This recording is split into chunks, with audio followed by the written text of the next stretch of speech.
నమస్కారం. Metro news కి స్వాగతం. ముందుగా ముఖ్యాంశాలు.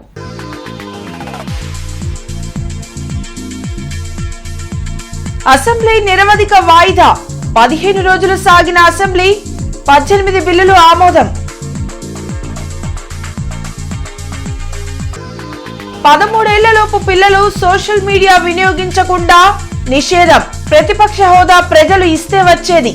అసెంబ్లీలో సీఎం చంద్రబాబు స్పష్టం. రఘురామకృష్ణంరాజు కేసులో సునీల్ నాయక్ 2వ రోజు విచారణ పూర్తి. హైకోర్టు ఆదేశాలతో 9వ తారీఖు వరకు కొనసాగనున్న విచారణ.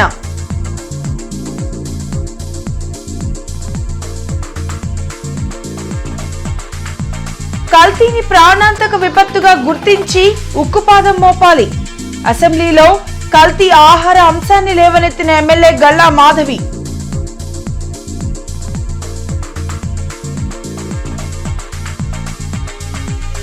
సోషల్ మీడియా వినియోగంపై సీఎం చంద్రబాబు కీలక ప్రకటన చేశారు.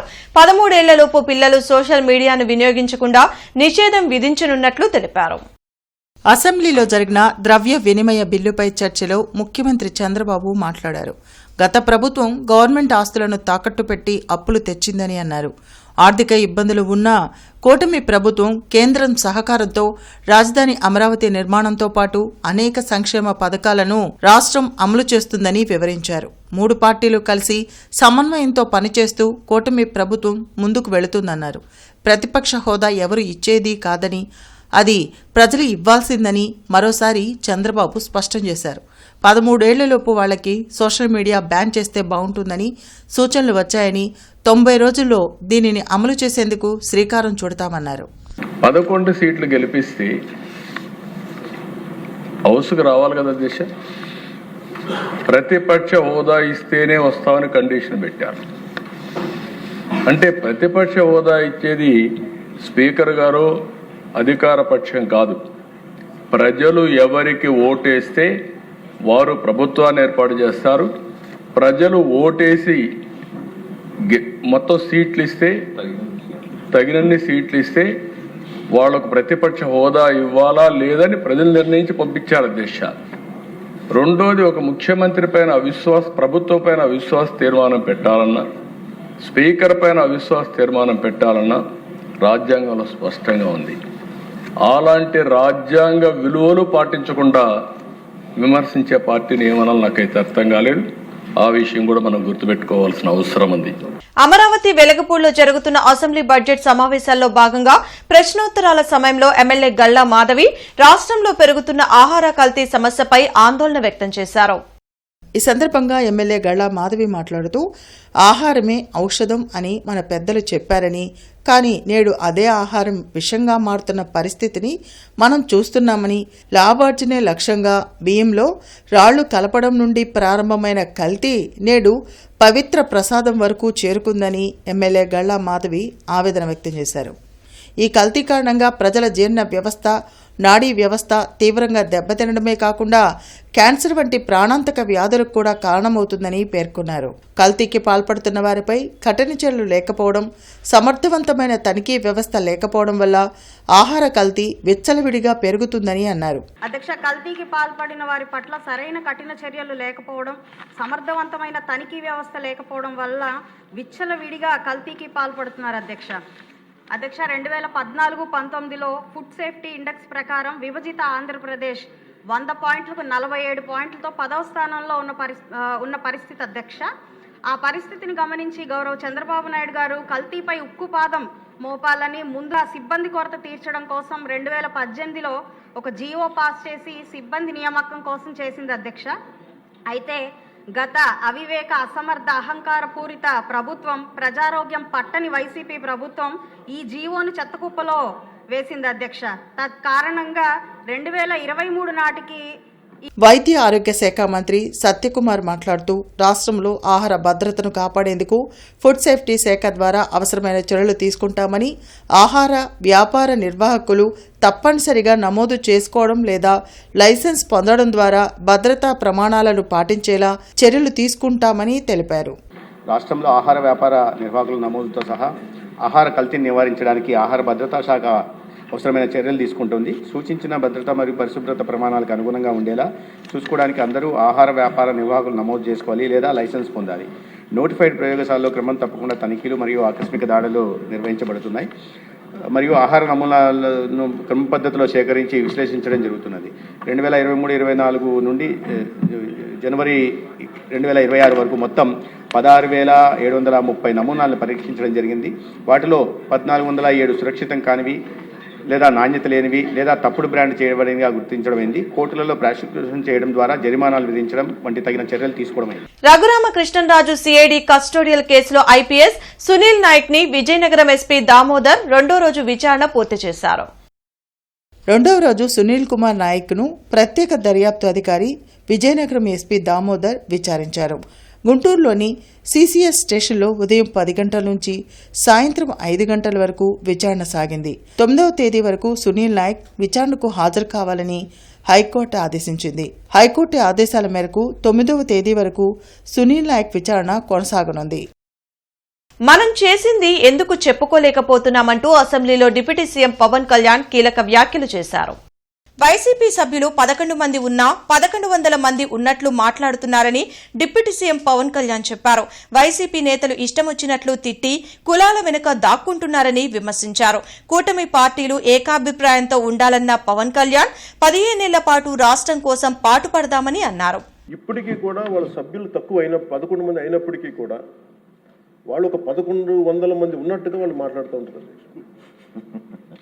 అంటే మనం ఎందుకనంటే వాళ్ళు చెప్పిన దాన్ని చాలా బలంగా నమ్ముతారు. మనం చేసే పనులు మనం చెప్పుకోలేం, మనం చేయడానికి సంకోచిస్తున్నాం ఏంటో తెలియదు. కానీ వాళ్ళు చూడండి, ఇందాక నేను చెప్పింది మీకు, when we are irresponsible, our NDA alliance is so responsible, reliable and reasonable government, while they are irrational, irresponsible and abusive group. వీటన్నిటి మధ్యలో మనం కూర్చోబెట్టి మనం ఏదైనా మాట్లాడాలి అంటే మనందరం కూడా ఒక ఏకాభిప్రాయం మీద ఒక ఏకత్వం ఉండాలి అనేది నేను మనస్ఫూర్తిగా సభ్యులందరినీ కూడా నేను కోరుకుంటా ఉన్నాను. వాళ్ళు ఎలా మాట్లాడుతున్నారంటే ఇష్టం వచ్చినట్టుగా తిట్టేసి కులాలు వెనక దాక్కున్నారు. అది మటుకు ఎందుకంటే నేను ఒక భారత రాజ్యాంగం నేను నమ్ముతున్నాను పెట్టినప్పుడు I'm beyond cost, creed and religion.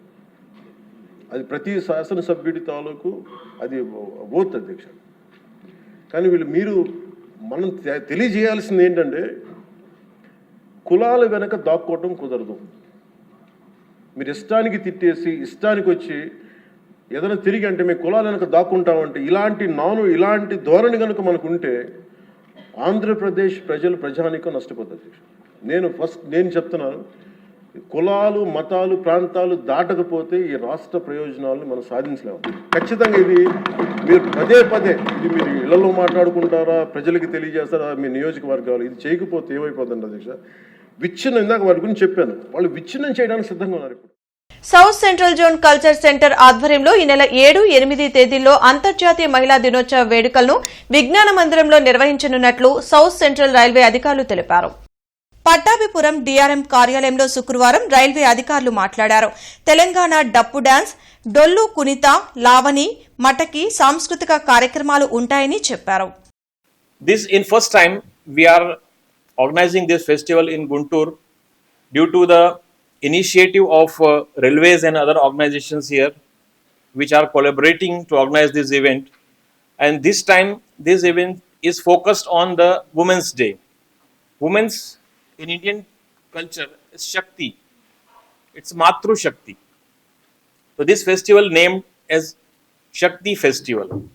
पूरे कार्यक्रम में टोटल 60 वुमेन आर्टिस्ट है जो आपके सामने अपने कल्चर, अपने स्टेट के कल्चर को स्टेज के कल्चर का परफॉर्मेंस देंगे. तो ये आप लोग आइए और इस महोत्सव को और प्रमोट कीजिए, और हमारे जो आर्टिस्ट है जो 4 स्टेट से यहाँ पर आ रहे हैं उन आर्टिस्टों को आप ప్రమోట్ కీజియే. ఫిబ్రవరి 11న ప్రారంభించిన అసెంబ్లీ బడ్జెట్ సమావేశాలు నేటితో ముగిశాయి. దీంతో అసెంబ్లీ నిరవధికంగా వాయిదా వేశారు. 15 రోజుల్లో 72 గంటల పాటు అసెంబ్లీ సమావేశమైంది. 18 బిల్లులకు ఆమోదం తెలుపగా 122 ప్రశ్నలకు సమాధానాలిచ్చారు. ఒక లఘు చర్చ, 3 అంశాలపై సుదీర్ఘ చర్చ జరిగింది. అభివృద్ధి, సంక్షేమ పథకాలు, ప్రజా సమస్యలపై సభలో చర్చలు జరిగాయి. సభ్యులు రాష్ట్రంలోని వివిధ సమస్యలను సభ దృష్టికి తీసుకొచ్చారు. ఈ రోజు అనగా 6/3/2026 కలుపుకొని 166 స్కూల్స్ నుంచి 6,693 మంది పిల్లలు చూశారు. 15 రోజుల పాటు సమావేశం జరిగింది. ఈ 15 రోజుల్లో 72 గంటల 14 నిమిషాల పాటు శాసనసభ కార్యక్రమాలు జరిగాయి. మొత్తం 18 బిల్లులు ఈ సభలో పెట్టబడ్డాయి. అన్ని బిల్లులు కూడా ఏకగ్రీవంగా ఆమోదించబడ్డాయి. 16వ శాసనసభ 5వ సమావేశాలను నిరవధికంగా వాయిదా వేస్తున్నానండి. థ్యాంక్ యూ అండి. Thank you very much. మహిళా దినోత్సవం సందర్భంగా Andhra prime hospital, the rural medical practitioners association ఆధ్వర్యంలో వేజెండ్ల గ్రామంలో ఈ నెల 8వ తేదీన ఉచిత మెగా వైద్య శిబిరం జరగనుంది. నార్త్ సెంటర్లోని ఆంధ్ర ప్రైమ్ హాస్పిటల్లో ఏర్పాటు చేసిన మీడియా సమావేశంలో ఆంధ్ర ప్రైమ్ హాస్పిటల్స్ వైద్యులు డాక్టర్ సాయి రాజశేఖర్, అచ్చంశెట్టి అన్వేష్ కుమార్, రామలక్ష్మిలు మాట్లాడారు. ఈ శిబిరంలో క్యాన్సర్, గుండె, ఊపిరితిత్తులు, మూత్రపిండాలు మరియు జనరల్ వ్యాధుల ప్రత్యేక వైద్య నిపుణులు పాల్గొంటారని చెప్పారు. అవసరమైన వారికి ECG, echo, pap smear, CA 125, PSA పరీక్షలు చేసి ఉచితంగా మందులు అందజేస్తారని తెలిపారు. చేబ్రోలు మండల ప్రజలంతా ఈ అవకాశాన్ని వినియోగించుకోవాలని కోరారు. ఈ కార్యక్రమంలో గళ్ల మురళీకృష్ణ, జి శ్రీనివాస్, జి ఉదయలక్ష్మి, ఎన్ మస్తాన్రావు, వి రాము తదితరులు పాల్గొన్నారు. ఆంధ్ర ప్రైమ్ హాస్పిటల్ గుంటూరు తరపు నుంచి రేపు ఉమెన్స్ డే సెలబ్రేషన్ సందర్భంగా ఉచిత మెగా వైద్య శిబిరం కండక్ట్ చేస్తున్నాము వేజెండ్ల గ్రామంలో. ఈ అవకాశాన్ని అందరూ ఉపయోగించుకోవాలని చెప్తున్నాం. దీంట్లో మెయిన్గా మనకి గుండెకి సంబంధించిన పరీక్షలు, ఈసీజీ, ఎకో, లేడీస్కి సంబంధించి ప్యాప్ స్మియర్ చేయడం జరుగుతుంది. ఇంకా దానికి సంబంధించిన క్యాన్సర్కి సంబంధించిన డిటెక్షన్ ఎర్లీగా చేయగలిగిన టెస్టులు అన్నీ కూడా చేస్తున్నామండి. CA 125, ప్రోస్టేట్ స్పెసిఫిక్ యాంటిజెన్, అది మగవాళ్ళకి, బీపీ, షుగర్ పరీక్షలు, దానికి సంబంధించిన మెడిసిన్స్ కూడా ఇవ్వడం జరుగుతుందండి. ఇది మార్నింగ్ 9 గంటల నుంచి మధ్యాహ్నం 3 గంటల వరకు జరుగుతుంది ఈ కార్యక్రమం. చేబ్రోలు మండలం వేజెండ్ల గ్రామం నందు కల శ్రీ కృష్ణారెడ్డి గారి కళ్యాణ మండపం నందు ఉచిత మెగా వైద్య శిబిరం ఏర్పాటు చేయటమైనది. గుండెకు సంబంధించిన, క్యాన్సర్కు సంబంధించిన మరియు ఇతర అన్ని విభాగాలకు సంబంధించిన వైద్య నిపుణులు పాల్గొని ఈసీజీ, ఈకో, క్యాన్సర్కి సంబంధించిన పాప్ స్మియర్, CA 125, PSA పరీక్షలతో పాటు అన్ని విభాగాల ప్రత్యేక వైద్య నిపుణులు పాల్గొని వాటికి సంబంధించిన పరీక్షలను ఉచితంగా చేసి మందులు అందజేస్తారు. ల్యాండ్ పూలింగ్ 2వ దశకు వ్యతిరేకంగా ఆంధ్రప్రదేశ్లో అభివృద్ధి వికేంద్రీకరణ చర్చా వేదిక ఆధ్వర్యంలో రౌండ్ టేబుల్ సమావేశం UTF కార్యాలయంలో జరిగింది. బ్రాడీపేటలోని UTF కార్యాలయంలో జరిగిన రౌండ్ టేబుల్ సమావేశంలో మాజీ మంత్రి వడ్డే శోభనాధీశ్వరరావు, ప్రొఫెసర్ రామచంద్రయ్య, డాక్టర్ కుర్రా వసుంధర, డాక్టర్ ఆల వెంకటేశ్వర్లు పాల్గొన్నారు. ఈ సందర్భంగా వడ్డే శోభనాధీశ్వరరావు మాట్లాడుతూ రాజధాని నిర్మాణం కోసం మొదటి దశలో భూములు తీసుకున్న ప్రభుత్వం తాను ఇచ్చిన వాగ్దానాలను నెరవేర్చకుండా రైతుల్ని మోసం చేసిందని మండిపడ్డారు. వెంటనే 2వ విడత భూసేకరణ కార్యక్రమం చేపట్టి మరలా రైతుల్ని మోసం చేసేందుకు ప్రభుత్వం ప్రయత్నిస్తుందని ఆరోపించారు. ఇది కేవలం కూటమి ప్రభుత్వం రియల్ ఎస్టేట్ వ్యాపారం చేసేందుకే ఇన్ని వేల ఎకరాలు రైతుల నుండి భూసేకరణ చేస్తుందని ధ్వజమెత్తారు. ఈ కార్యక్రమంలో సలీం మాలిక్, అమర్నాథ్, శ్రీనివాసరావు తదితరులు పాల్గొన్నారు. కానీ ఇక్కడ ప్రభుత్వం 2వ దశలో చేయబోతా ఉంది. ఏంటి వాటే చెప్పేది ఏంటంటే గ్రేట్ స్పోర్ట్స్ సిటీ అభివృద్ధి చేసి భవిష్యత్తులో ఒలింపిక్ క్రీడలు నిర్వహించే విధంగా అభివృద్ధి చేయాలి అని సీఎం గారి యొక్క కోరిక. నిజమే, స్పోర్ట్స్ సిటీ రాజధానిలో 9 నగరాలు ఉన్న సంగతి అందరికీ తెలిసినదే కదా. ఆ 9 నగరాల్లో ఒకటి క్రీడా నగరం. 4,150 ఎకరాలు దానికి కేటాయింపుంది. ఆ స్పోర్ట్స్ సిటీ ఏరియాలో వచ్చే గ్రామాలు, ఆ గ్రామాల్లో రైతులు ఇచ్చిన భూములు, దాంట్లో నుంచి వాళ్ళకి ఇచ్చే ప్లాట్లు, అవి 1,657 ఎకరాలు స్పోర్ట్స్ సిటీకి ఉంటుంది. మామిడి, అరటి, పపాయ, దోస, కర్బూజా ఇవి ఎక్కువ వేస్తున్నారు పండ్ల తోటలు. ప్రతి పంట చేతి నిండా బాగా పండి చేతికి వచ్చిన తర్వాత కూడా 5 పంటల్లో సంవత్సరం మొత్తంలో క్యాలెండర్ ఇయర్లో గిట్టుబాటు ధరలు లేక పొలంలోనే రైతులు వదిలేసి రైతు కళ్ళల్లో కన్నీళ్ళు చూసినాం, మాతో సహా 2025లో మా ప్రాంతంలో. అంటే ప్రతిదీ బాగా పండింది, దేనికి ధరలు లేవు. ఏం చేయాలి రైతు? అది రైతులు ఉన్నటువంటి పరిస్థితి. ఈరోజు ఇక్కడ మీటింగ్ జరగడానికి ప్రధాన కారణం 2వ దశ ల్యాండ్ పూలింగ్ వ్యతిరేకంగా. ఇది ఇంకా ఎవరికైనా అందకుండా ఉంటే తీసుకోండి, మన దగ్గర ఉంది. ప్రజాపిత బ్రహ్మకుమారి ఈశ్వరి విశ్వవిద్యాలయంలో అంతర్జాతీయ మహిళా దినోత్సవాన్ని పురస్కరించుకుని ఈ నెల 7న మహిళలకు ప్రత్యేక కార్యక్రమాన్ని నిర్వహించనున్నారు. వందే మాతరం వికసిత్ భారత్ పేరుతో జరిగే ఈ కార్యక్రమంలో మహిళలు విరివిగా పాల్గొనాలని బ్రహ్మకుమారి ఈశ్వరి విశ్వవిద్యాలయం ప్రతినిధులు కోరారు. మహిళలు అన్ని రంగాల్లో రాణిస్తేనే కుటుంబం బాగుంటుందని అన్నారు. సుసంపన్నమైనటువంటి భారతదేశం తయారు కావాలి, స్వర్ణిమ భారతదేశం రావాలి అంటే స్త్రీల యొక్క పాత్ర ఏ విధంగా, స్త్రీ శక్తి ద్వారా ఈ ఒక విశ్వవిద్యాలయం నిర్వహించబడుతోంది. అన్ని రంగాలలో కూడా ఈ రోజున మహిళలు తమ వంతు కార్యాన్ని నిర్వర్తిస్తూ ఉన్నారు. మహిళ అబల కాదు సబల అని నిరూపించేటువంటి విధంగా ఈ రోజున వైజ్ఞానిక రంగం నుంచి మొదలుకొని ఇంటి గృహస్థం వరకు కూడా అన్ని రంగాల్లో మహిళలు కార్యాన్ని నిర్వర్తిస్తూ ఉన్నారు. అలాంటి మహిళలకి ఆధ్యాత్మిక శక్తిని కూడా జోడింపచేసినట్లయితే మరింత ఇంకా మున్ముందుకు వెళ్తూ ఎన్నో రకాల విజయావకాశాలని తీసుకొస్తారని ఆశిస్తూ ఈ కార్యక్రమాన్ని బ్రహ్మకుమారి తూర్పు నియోజకవర్గంలో ఎమ్మెల్యే కనుసన్నల్లోనే రేషన్ మాఫియా జరుగుతుందని వైసీపీ నగర అధ్యక్షురాలు నూరి ఫాతిమా ఆరోపించారు. మైనార్టీలకు చెందిన భూములను ల్యాండ్ పూలింగ్ పేరుతో కూటమి ప్రభుత్వం దోచుకునే ప్రయత్నం చేస్తుందని నూరి ఫాతిమా మండిపడ్డారు. వైసీపీ తూర్పు నియోజకవర్గ కార్యాలయంలో జరిగిన మీడియా సమావేశంలో ఆమె మాట్లాడారు. పవిత్ర అంజుమన్ ఈద్గా స్థలంలో పర్మనెంట్ కట్టడాలు కట్టే ప్రయత్నం చేస్తున్నారని, వారంలోగా అవి తొలగించకపోతే వైసీపీ పార్టీ ఆధ్వర్యంలో మేమే పగలగొడతామని హెచ్చరించారు. ఈ నెల 10వ తేదీన శ్రీ కన్వెన్షన్లో జరగనున్న ఇఫ్తార్ విందుకి మాజీ ముఖ్యమంత్రి జగన్మోహన్ రెడ్డి రానున్నారని తెలిపారు. పేదవాడు తినాల్సిన భోజనాన్ని మీద కూడా మీరు ఇస్తుందే అంతంత మాత్రం, వాళ్ళ కడుపు మీద కూడా కొడుతున్నారు అని అంటే అసలు ఏ విధంగా ఉంది? మీ పరిపాలన గుంటూరు తూర్పులో నాశనం చేసి పెడుతున్నారు. ప్రజల్ని పట్టించుకోరు, నియోజకవర్గాన్ని పట్టించుకోరు, ప్రజల సమస్యల్ని పట్టించుకోరు. ఆఫీసులో నేను కూర్చుంటానండి, ఆఫీసులో అందరం కూర్చుంటాం. ఆఫీసులో కూర్చున్నంత మాత్రం పనులు జరగవు, రోడ్డు మీద ఉండాలి, వెళ్ళాలి. మీరు గత ఎమ్మెల్యేస్ ఒకసారి క్రైటీరియా తీసుకోండి, అందరినీ పక్కన పెట్టేస్తే ఏం ప్రయోజనం? రాష్ట్ర ప్రభుత్వం ప్రకటించిన పాపులేషన్ మేనేజ్మెంట్ పాలసీని వెంటనే రద్దు చేయాలని జనచైతన్య వేదిక రాష్ట్ర అధ్యక్షులు వల్లంరెడ్డి లక్ష్మణ్ రెడ్డి డిమాండ్ చేశారు. రాష్ట్రంలో అక్షరాస్యత తక్కువగా, నిరుద్యోగం ఎక్కువగా ఉన్న పరిస్థితుల్లో ఎక్కువ మంది పిల్లలను కనాలని చెప్పడం తగదని వల్లంరెడ్డి లక్ష్మణ్ రెడ్డి అన్నారు. ప్రజలకు ఉపాధి, విద్య, వైద్య సదుపాయాలపై ప్రభుత్వం దృష్టి పెట్టాలని కోరారు.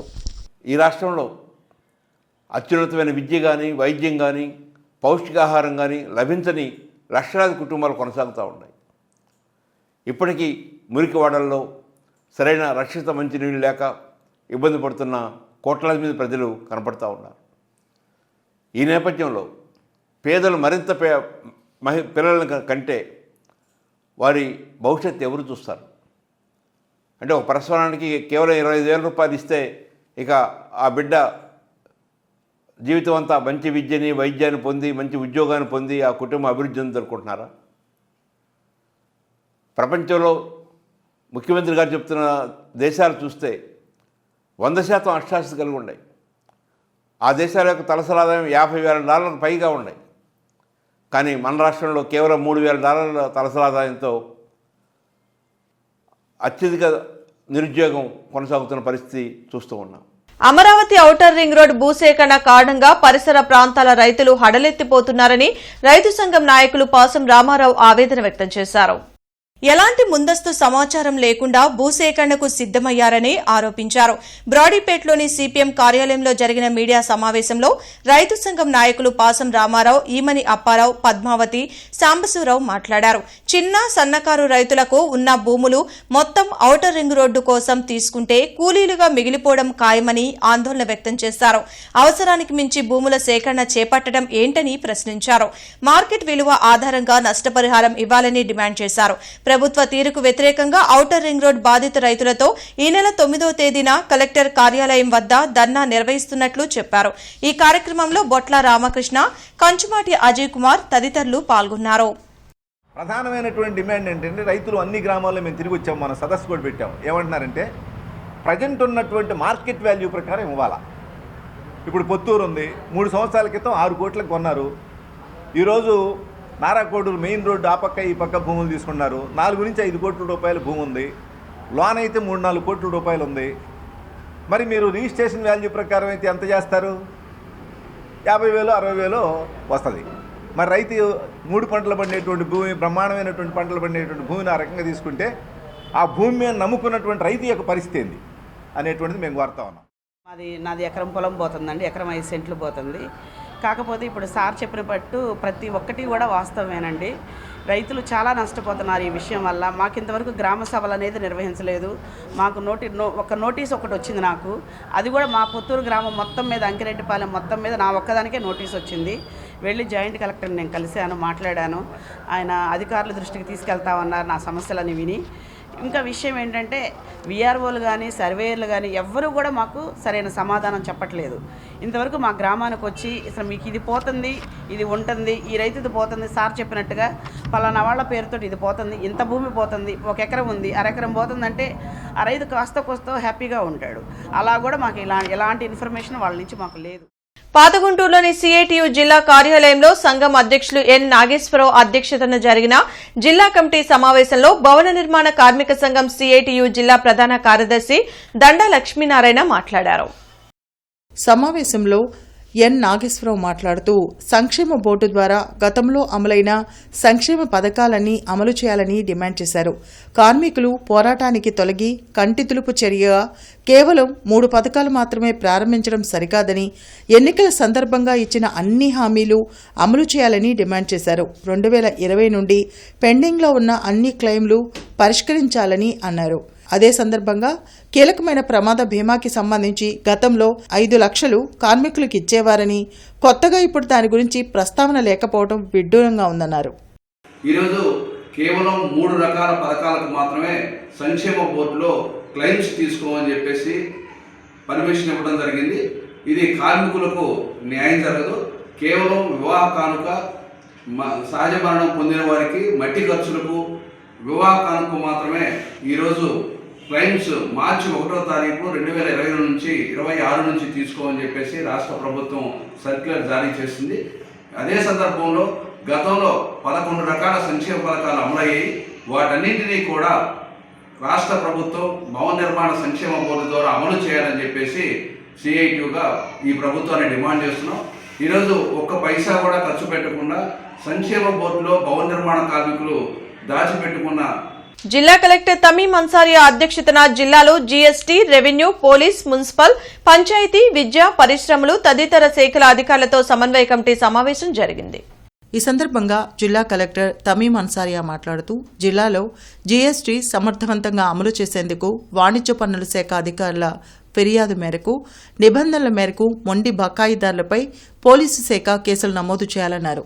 వాణిజ్య పన్నుల శాఖ అందించిన జీఎస్టీ డిఫాల్టర్లకు బ్యాంకుల్లో ఉన్న అకౌంట్ల వివరాలు బ్యాంకర్లు అందించేలా ఎల్డీఎం చర్యలు తీసుకోవాలన్నారు. వివిధ ప్రభుత్వ శాఖల్లో పనులు నిర్వహిస్తున్న కాంట్రాక్టర్లకు జీఎస్టీ మినహాయించి బిల్లులు చెల్లించేలా అన్ని శాఖల ఇంజనీరింగ్ అధికారులు నిరంతరం పర్యవేక్షించాలన్నారు. వృత్తి పన్ను వసూలుకు విద్యాశాఖతో పాటు ఇతర శాఖల అధికారులు పూర్తి వివరాలు వాణిజ్య పన్నుల శాఖకు అందించాలన్నారు.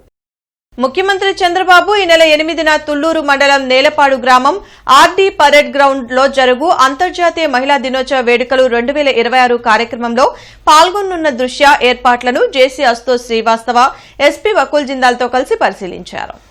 వేదిక నిర్వహణ, సభాస్థలికి వచ్చు మార్గాలను, వెహికల్ పార్కింగ్ను, సెక్యూరిటీ ఏర్పాట్లను, వీఐపీ వెహికల్ పార్కింగ్, సీటింగ్ ఏర్పాట్లను, బ్యారికేడ్లను, పబ్లిక్ టాయిలెట్లను, public address system, LED screens ఏర్పాటు, విద్యుత్ ప్రసారాలు అంతరాయం లేకుండా నిరంతర విద్యుత్ అందించే ఏర్పాట్లపై సంబంధిత అధికారుల నుండి వివరాలు తెలుసుకుని తగిన సూచనలు అందజేశారు.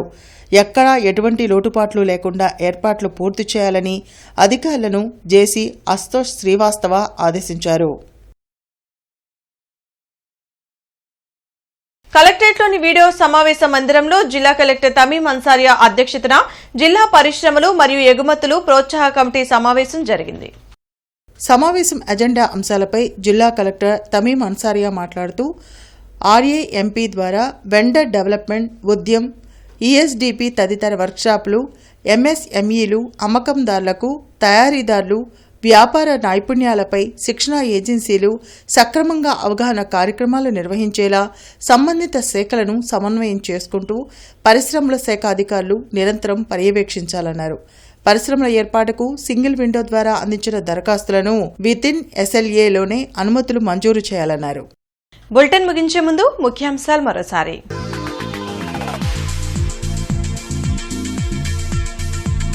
అసెంబ్లీ నిరవధిక వాయిదా, 15 రోజులు సాగిన అసెంబ్లీ, 18 బిల్లులు ఆమోదం. 13 ఏళ్లలోపు పిల్లలు సోషల్ మీడియా వినియోగించకుండా నిషేధం. ప్రతిపక్ష హోదా ప్రజలు ఇస్తే వచ్చేది. అసెంబ్లీలో సీఎం చంద్రబాబు స్పష్టం. రఘురామకృష్ణంరాజు కేసులో సునీల్ నాయక్ 2వ రోజు విచారణ పూర్తి. హైకోర్టు ఆదేశాలతో 9వ తారీఖు వరకు కొనసాగనున్న విచారణ.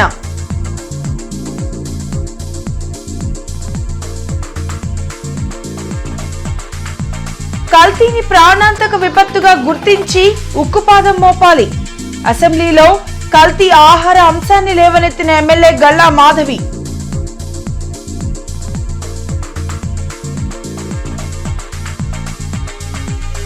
ఈ వార్తలు ఇంతటితో సమాప్తం. నమస్కారం.